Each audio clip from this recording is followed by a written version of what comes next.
গতকাল শুক্রবার পৃথক দুটি ঘটনায় মার্কিন বিমান বাহিনীর দুটি যুদ্ধ বিমান ভূপাতিত করা হয়েছে বলে দাবি করেছে ইরান। প্রথম বিমানটি F-15E মডেলের, যা ইরানের মধ্যাঞ্চলে বিধ্বস্ত হয়। পরবর্তীতে সেটির পাইলটকে উদ্ধার অভিযানে অংশ নিতে আসা A-10 যুদ্ধ বিমানটিও হামলার শিকার হয়ে পারস্য উপসাগরে বিধ্বস্ত হয়। এছাড়া অন্তত 5টি মার্কিন হেলিকপ্টারে ইরান আঘাত হেনেছে বলে আল জাজিরার প্রতিবেদনে উল্লেখ করা হয়েছে।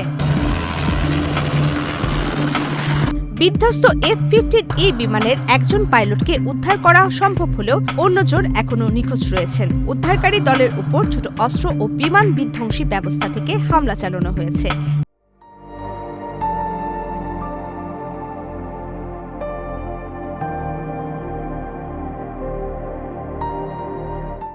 যাতে বেশ কয়েকজন ক্রু আহত হয়েছেন।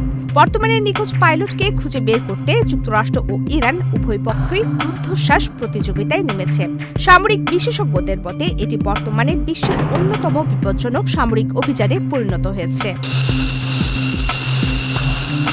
ইরানের একটি টেলিভিশন চ্যানেল ঘোষণা করেছে যে কোনো সাধারণ নাগরিক যদি বিধ্বস্ত মার্কিন বিমানের পাইলটদের আটক করে পুলিশ বা সামরিক বাহিনীর হাতে তুলে দিতে পারেন, তবে তাদের বিশেষ পুরস্কার দেওয়া হবে। ইরানের রাষ্ট্রীয় টেলিভিশন কেশম ও হেনগাম দ্বীপের মধ্যবর্তী জলসীমায় বিমান বিধ্বস্ত হওয়ার দৃশ্য প্রচার করে তাদের সামরিক শক্তির জানান দিচ্ছে। ইরানের সামরিক মুখপাত্র ইব্রাহিম জুলফাকারি জানিয়েছেন, তাদের নিজস্ব নতুন উন্নত প্রতিরক্ষা ব্যবস্থা ব্যবহার করে এই হামলা চালানো হয়েছে। তিনি আরও দাবি করেন, মার্কিন প্রেসিডেন্ট ডোনাল্ড ট্রাম্পের করা ইরানের প্রতিরক্ষা ব্যবস্থা ধ্বংসের দাবি যে মিথ্যা, এই ঘটনা তার প্রমাণ। অন্যদিকে প্রেসিডেন্ট ট্রাম্প এনবিসি নিউজকে দেওয়া সাক্ষাৎকারে বলেছেন, এই ঘটনা ইরানের সঙ্গে প্রস্তাবিত আলোচনায় কোনো প্রভাব ফেলবে না। তিনি বিষয়টিকে যুদ্ধের স্বাভাবিক অংশ হিসেবে অভিহিত করেছেন। হোয়াইট হাউস নিশ্চিত করেছে যে উদ্ভূত পরিস্থিতি সম্পর্কে প্রেসিডেন্টকে বিস্তারিত অবহিত করা হয়েছে। প্রমিতি কিপ্টে ইসলাম, বাংলাদেশ প্রতিদিন।